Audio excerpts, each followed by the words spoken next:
Hello, BookTube. I get to finally put my counter up on this page, book number 52 of 53, because today is the last part. Today is vlog number 3 in a 3-part series where we've been looking at Tolstoy, A Russian Life, the biography of the great writer by Rosamund Bartlett.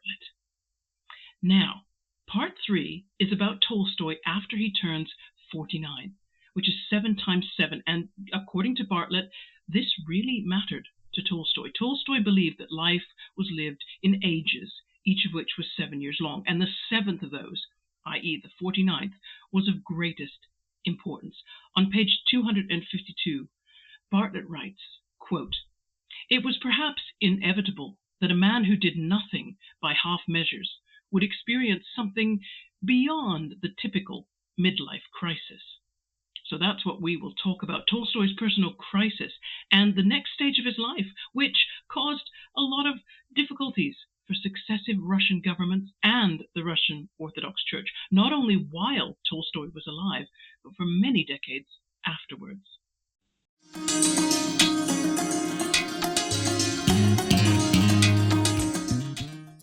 So in this final vlog, what we're really going to look at is Tolstoy and religion. Now, religion was a part of every Russian's life to one degree or another, but practice varied.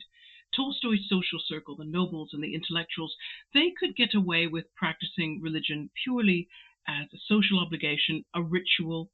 They didn't have to worry about really getting into self-examination or personal growth. And that was how Tolstoy did religion up until he turned 49 in 1877. And then Rosamund Bartlett speculates, why did he suddenly change? And she thinks it could have been the number of close family members that he lost in the late 1870s.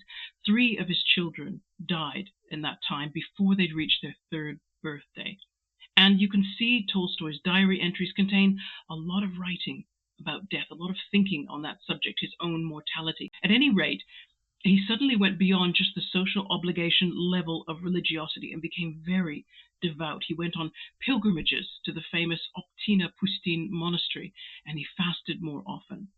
Now, Sonia welcomed the change. She was very happy, his wife was, because she thought this was the great culmination of everything he'd done before, sort of the end point of his spiritual journey.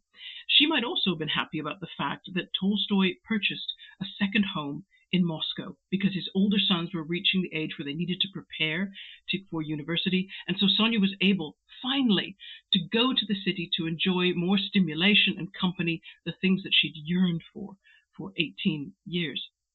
But this religious enthusiasm of her husband's was just another stage through which Tolstoy was passing.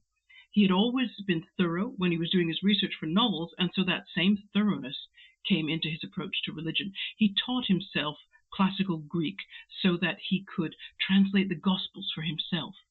And he read, of course, many, many other books. During one of his pilgrimages, he sought out the elder monk in the monastery, Father Ambrosi, just to ask some questions to get more clarification. Father Ambrosi found Tolstoy challenging. He later confessed to a friend what he thought about this particular pilgrim. And I'm reading now from page 256. "His heart seeks God, but there is muddle and a lack of belief in his thoughts. He suffers from a great deal of pride, spiritual pride. He will cause a lot of harm with his arbitrary and empty interpretation of the Gospels, which, in his opinion, no one has understood before him. But everything is God's will." Tolstoy's reading at this time included the Protestant theologian David Friedrich Strauss, whose works were already causing scandal across Germany for questioning the divinity of Jesus. He also discovered the Orientalist Eugene Burnouf and Max Müller, who was the first professor of comparative theology at Oxford University. And these men were making him aware of the teachings of Indian Buddhism and the Vedic religions.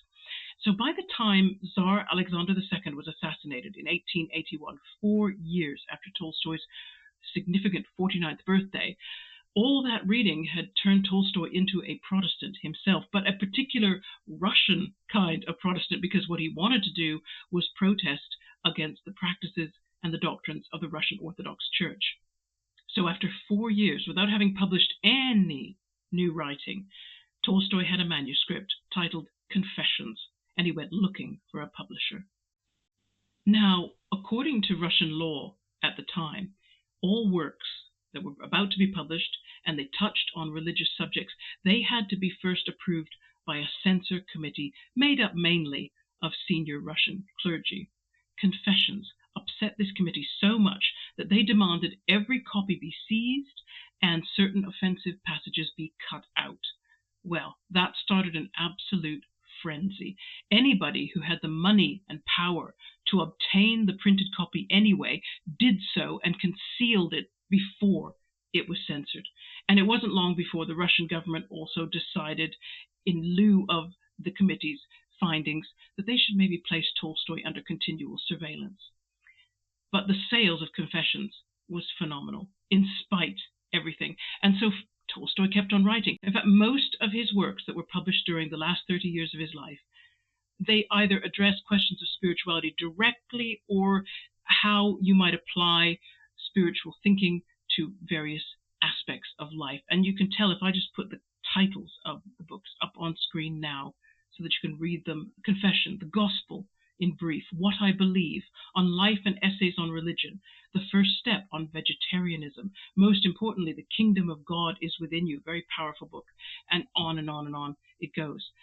Rosamund Bartlett, because she had so many books to deal with, she couldn't really talk in detail about Tolstoy's spirituality. What did it consist of? I got to know basic tenets. Vegetarianism was high on the agenda, as was a belief in nonviolence. I feel like I do need to read these works to understand Tolstoy the man. Maybe I won't do that before I read War and Peace, but definitely got to get to them. Another reason why I want to read some of these books is because the Russian church and the Russian government were so unhappy with all of them. And yet, by contrast, Tolstoy's popular stature within his own country just grew and grew as more of these books came out. He became untouchable, very weird state. The government wanted to arrest or exile him. They talked about it many times, but they didn't, because they feared what the popular reaction might be, and they also feared the international reaction because Tolstoy's works were being translated and he was becoming well known. What they did instead, sadly, was they would often arrest or exile many younger, lower-ranking men who either chose to assist Tolstoy in some way or work with him. And speaking of being well-known internationally, I've just got to name drop this little fact. A young Mohandas Gandhi read an English translation of Tolstoy's work, The Kingdom of God is Within You, when he was still practicing as a lawyer in South Africa. He was already practicing nonviolence and believed in it, but he'd had a few doubts, and he admitted that reading Tolstoy's work and hearing Tolstoy advocate for nonviolence strengthened his resolve so that he could go on with that same philosophy, and we all know where that led. And while we are name-dropping, we could also mention Vladimir Lenin. He also read Tolstoy's The Kingdom of God is Within You while he was exiled in Switzerland. He was less impressed. In fact, in 1908, he attributed the failure of the 1905 revolution in Russia on the influence of Tolstoy's doctrine of nonviolence. And it's the final chapter of the biography where Rosamund Bartlett gives a highly detailed history of the afterlife of Tolstoy, how his ideas and his writings were regarded within the Soviet Union. Tolstoy disturbed the Soviet leaders also, and just like their predecessors, they didn't know what to do with him. They wanted to recognize him as a Russian status symbol, but Tolstoy's writings disagreed with their political practices and ideals. And so they were slow to release manuscripts of some of Tolstoy's later writing, which hadn't already left Russia and been translated. And this may be why I was not so aware, and why I think many people are less familiar with the later religious works, and they don't tend to think of Tolstoy as a leader of a philosophical movement within Russia.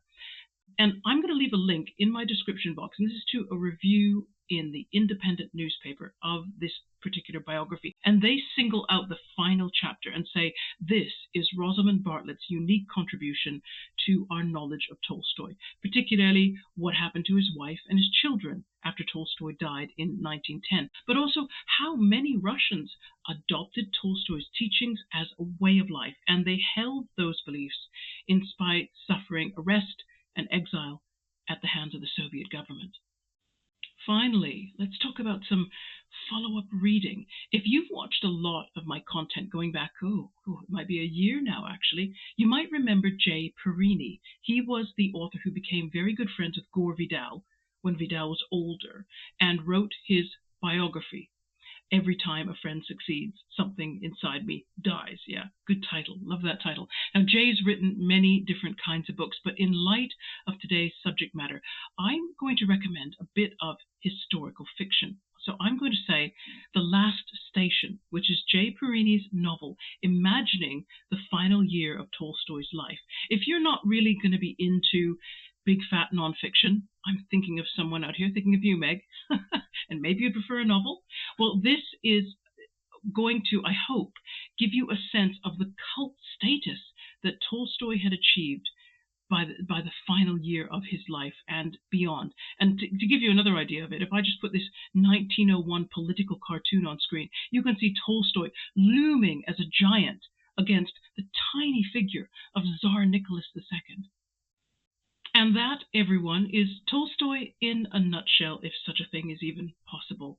My next video is going to be on Thursday, the 31st of October, and I'm going to review, I'm so excited, book 53 of 53, and that will bring down the curtain on my year-long performance for my Read What I Own challenge, and you guys get to hear me stop going on and on and on about it. I did consider, though, whether to start a fresh challenge. I was watching the videos that Criminoli and MJ made talking about the new tier system. Was very excited to see that they were mentioning a page count as well as a book count. Thought that was cool. So yeah, it was tempting because starting new things is always tempting. But in the end, I opted for freedom, or at any rate, freedom as I've defined it, which is still going to involve reading a lot of books that I already own. If you've decided, though, to take up the challenge in this coming year, then good luck. It is doable, and take it from me, it's really, really rewarding. Be back with you again, everybody, on Thursday. Until then, take care. Bye-bye.